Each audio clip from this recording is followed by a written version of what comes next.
All right, I'm making a video here. There's a few reasons why I'm doing this video.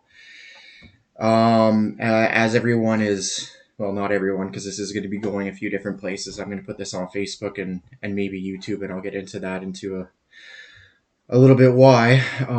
But people are, you know, obviously very curious about how things are going with my treatment, with my condition, and whatnot. Um, So instead of writing things out, I've decided I'm making this video. Now it is probably going to be a little bit long, hopefully not too long. I have some notes here, but there's a few reasons why I'm doing this. Again, just to provide people with an update, and that isn't a long Facebook post. But also just because um, as things are progressing and I'm moving through this, I'm beginning to realize that there really isn't very much info on the type of cancer that I have, and the info that there is available. It's mostly for people who are quite old, and I don't want to say quite old, but I mean older than I am, and myself being 34.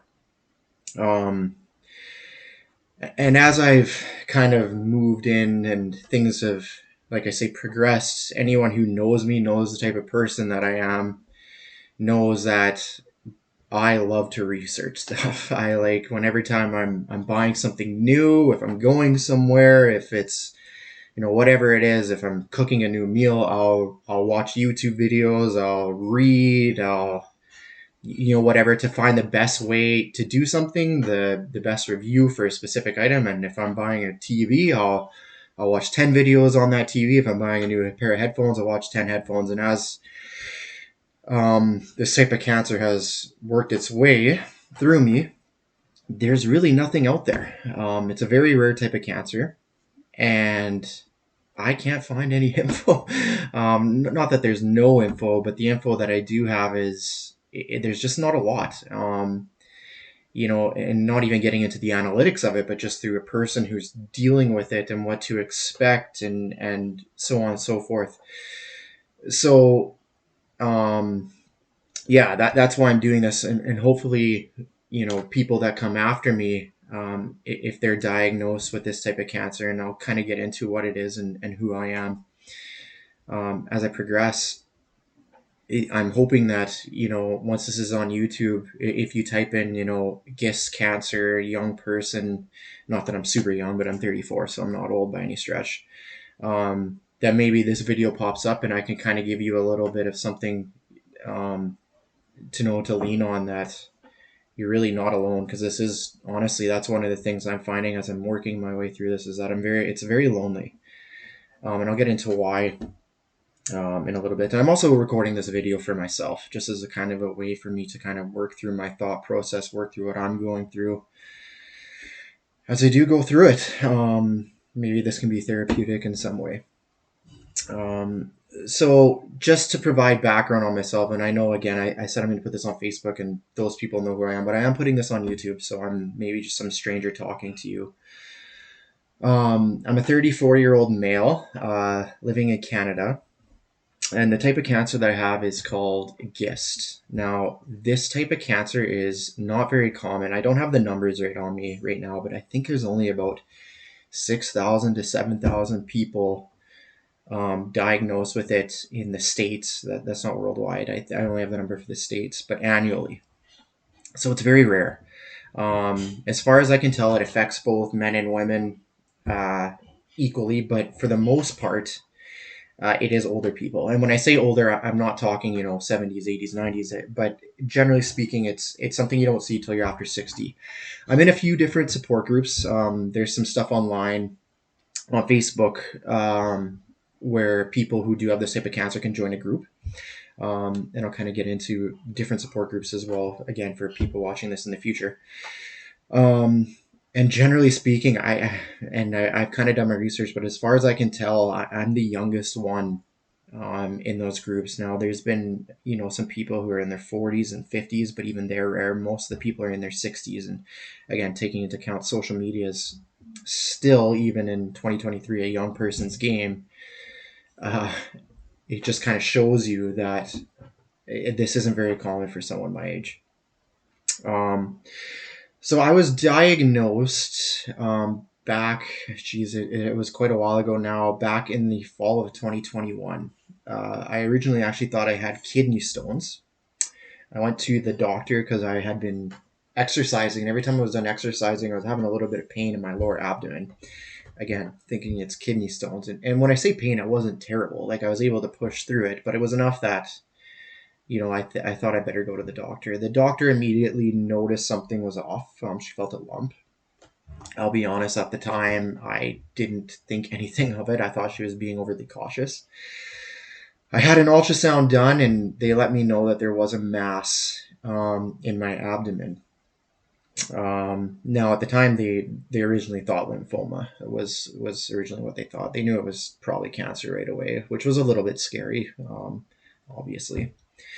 Um, so they moved forward with trying to get me a CT scan and biopsies and make sure that everything is good to go. However, while I was waiting for this back in spring 2022 now, the pain did get significantly worse to the point that I was actually hospitalized. I had to be picked up from my house in an ambulance.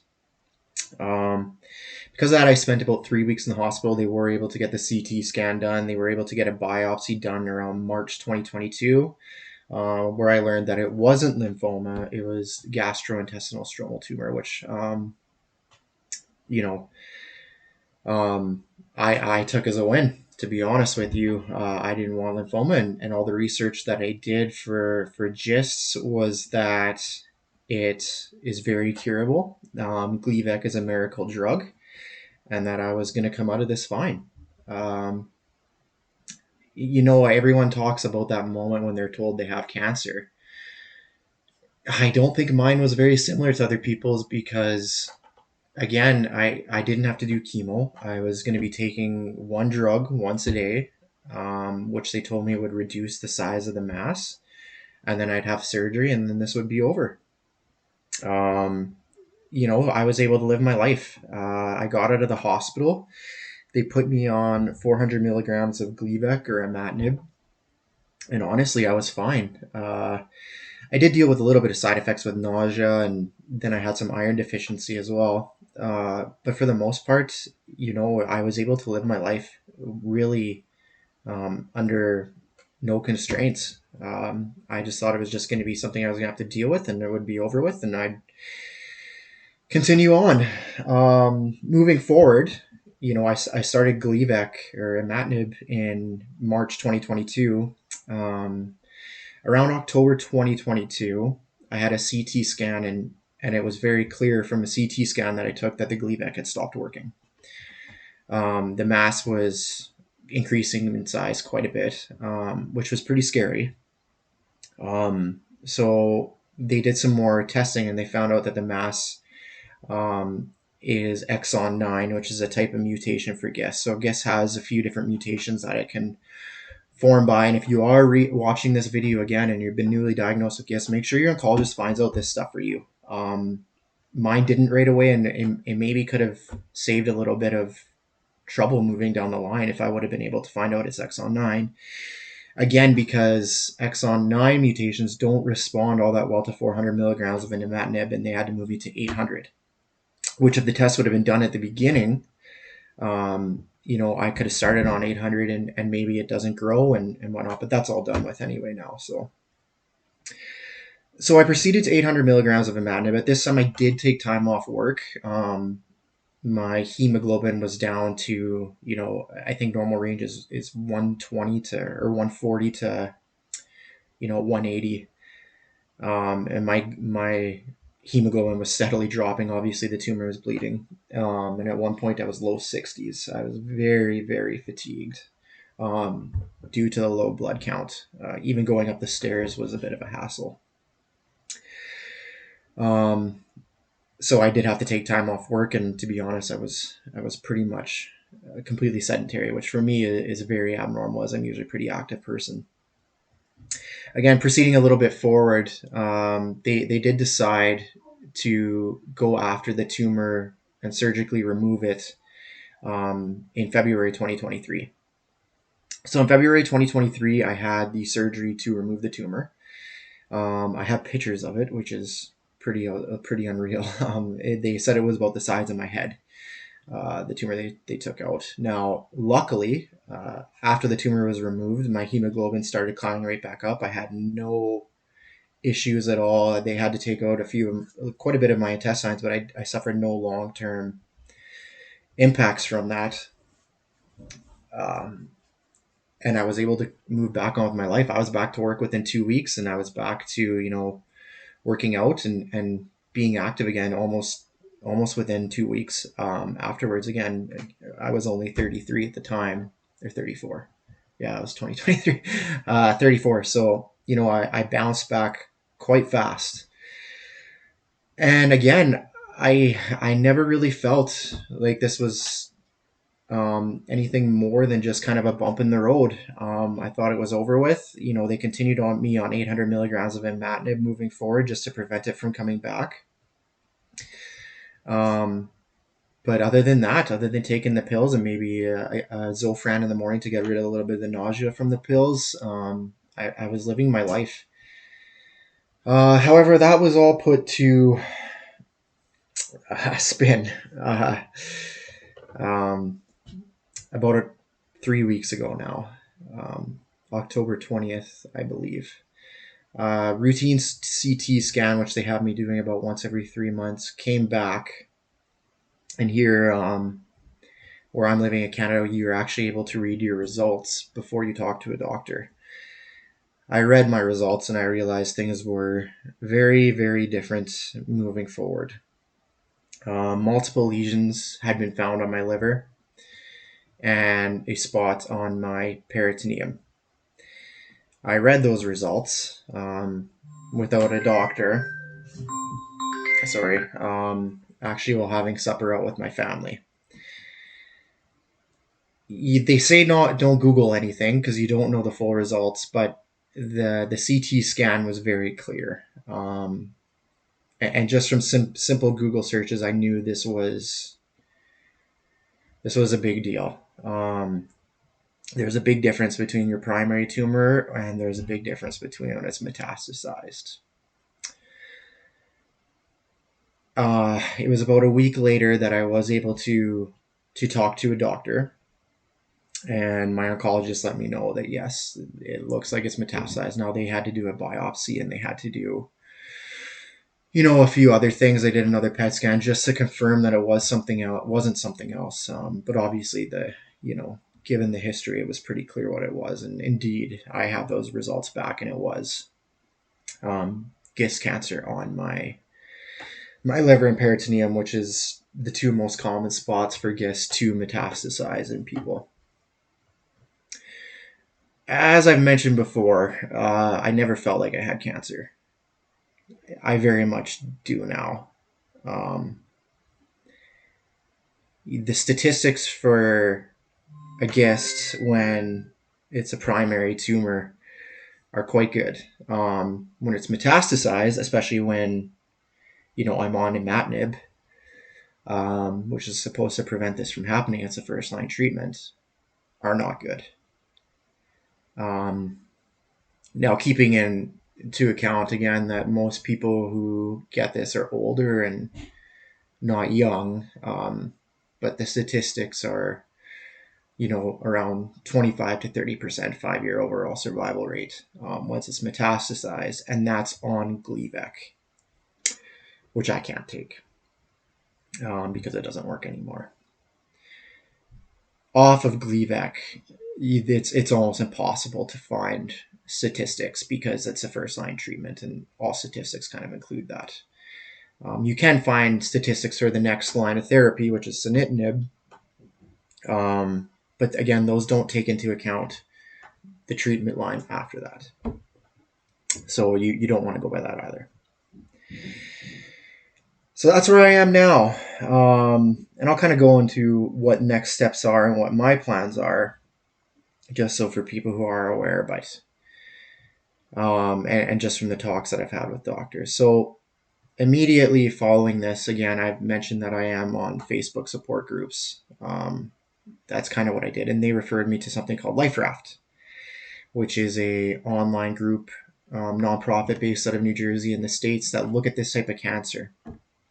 Um, and they referred me to, I don't know how in depth I want to get into this in case there's any confidentiality stuff, but I am going to be doing a trial here in Canada. Now it's a bit of a ways away, but that's okay. Just to try and extend the timeline for my next line of therapy, which is a drug called sunitinib. So this trial that I'm on is, again, sunitinib, which is the next line of therapy, is effective against this type of cancer. However, there's a timeline, and that timeline is usually 6 to 9 months. After which time um, the cancer develops a resistance. After it's developed a resistance, they move you on to the next drug, which is called regorafenib. I can't remember exactly what it's called, but then they move you on to Quinlock and then a few other drugs. If you have this type of cancer, look into that. Just kind of what your steps will be moving forward. I had a chat with the lead specialist in Calgary, who specializes, obviously, they're doing this trial there in these types of cancers. And I did ask for a timeline. I want to know, now that this is stage 4, what am I looking at here? For how long I have left really is the question. And she was very honest. Trial notwithstanding, because hopefully the trial gives me more time. Generally speaking, you have 6 to 9 months with sunitinib. Then you move on to the next drug, which is about 3 to 4 months. And then they get into Quinlock or, Y30, I think it's called, which actually can give you about another year. The problem is that with every one of these next line of treatments is they do have a shelf life, whereas imatinib or Gleevec, there's people who can be on that drug for 20, 30 years, the rest of their life, with tumors that don't grow. I didn't have that luck. My body developed a very quick resistance to imatinib, which sucks. But, I can't control that. So, all in all, I have about 2 years until no drugs are really working for me. And that 2 years was a medium, but she pulled that number out, after having looked at my mutations, having looked at, how the cancer had spread in the last little while, knowing, what she did. So it wasn't a complete, I don't know if it's ever, the doctor's timelines are ever truly very good guesses, but she said it's about a medium. Now, with this trial, I don't know how long they can extend the sunitinib, if at all, and that's even if I get into the control group, right? Because I might not even get into the group that's using, not the control group, the experimental group. I might get put into the control group where I don't even get to take the trial. But that is what it is, right? Being told you only have 2 years left, it's not 6 months, so I can be thankful for that. But honestly, at first, I struggled. And I say at first, I've only found this out about a week ago, but those first couple days, I just wanted to lay in bed and read, play video games, play on my phone. Everyone thinks that they were going to want to hang out with their family, get as much time as they can. Yeah. But if you can take your mind off, what's going on and distract yourself again with your phone, it's hard not to just want to do that where you don't have to think about it. Even with your family, you're kind of reminded that it's all going to be taken away, which is tough. I had to take some time off of work again, not because I'm physically ill, but because the mental aspects of dealing with this were tough, which is, again, kind of why I'm recording this video. Trying to get some of this stuff off my chest and, out into the universe. But at the same time, You just never know, right? I'm pretty analytical. I'm not, spiritual. I'm not hoping for a miracle. I am, to be quite honest, like my mindset is just, it has a hard time grasping onto that kind of stuff, even the situation that I'm in, um, just because of who I am. Anyone who knows me kind of knows how data driven I am.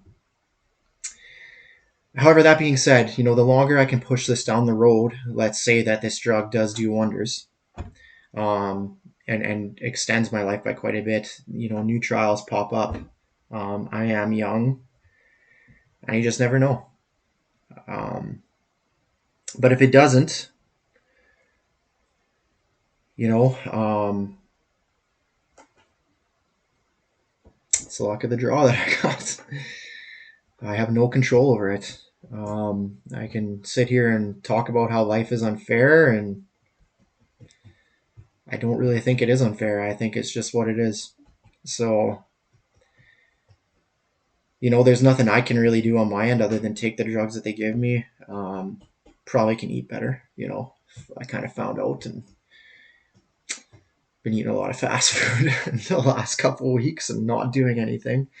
I'm hoping that after today I can kind of get back to living my life again and go back to work. And, I feel physically fine. But it's part of knowing that I won't, which is almost as tough as knowing that I have cancer. It's not even the dying, it's knowing that at some point I'm going to wake up and I'm going to feel some sort of tingle in my belly. I might be a little bit fatigued, and it could be the start of something that causes me to go downhill. And that honestly is probably the worst part about all this.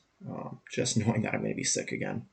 When I say again, I just mean last fall I mentioned I had to miss some time off work just because of the intense anemia, and knowing that something like that is coming again, it's tough. But again, that's why I'm doing this video. If you've been diagnosed with this, whether you're old or you're young, I guess I'm just doing this just because it feels like you're alone. I very much felt like I'm alone, even with the support groups, just again, because my situation is so, I'm young, right, with this type of cancer. I'm not saying young people don't get cancer. It happens all the time, I'm 34. There's people who are a heck of a lot younger than I am who get it. But this type of cancer for someone young is hard. So again, I hope if that is you, um, you get some sort of comfort out of this video. I think moving forward, I'm going to post more of these. Maybe just get my mindset, just kind of tell everyone how treatment's going, what kind of side effects I'm feeling, so that maybe if you're newly diagnosed, if you're like me and you want to research, you can watch every one of my videos that may come in the future about what to expect moving forward. And maybe they won't even be that pertinent because maybe there's new drugs out there by the time you're watching this. I know for me, one of the things that's really been hard is watching these videos with people who do have terminal cancer, stage 4,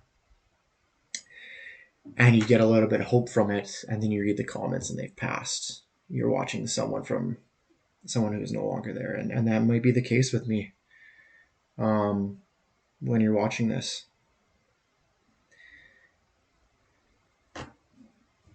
I don't know what else to say. I'm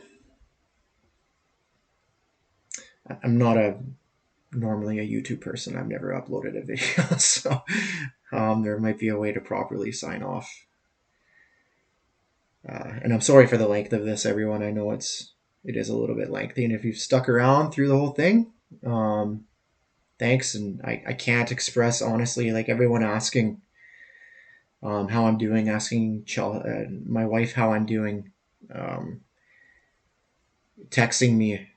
It truly actually means a lot. You think you think it's just everyone just kind of, doing the bare minimum. It's not. when people ask how you're doing and are generally concerned, it really, even a text, it actually matters. Even knowing that they can't do anything. Um, yeah, so I thank everyone for that, and I thank everyone for pulling for me, pulling for my family. You know, some days are better than others, and today seems to be a pretty good day. So I am off work for at least 2 weeks, but I might go back before that just because I do seem to be doing better mentally. So that's all I have. I know it was a bit of a long video, and I'm sorry if I bored you. I got a little bit in depth, but I'm trying to get everything out there and let people know what's going on. And again, trying to provide for people down the line who might have to deal with this. So that's all I got. Signing off for today. Again, I will be doing these more as I move forward. I have no idea how many times I'm going to do them. If it's once every 2 days, if it's once every week, if it's once every milestone, I don't know. But you know, it's kind of helped me talk through my thought process as well. So again, thanks everyone for asking, and I'll see everyone soon.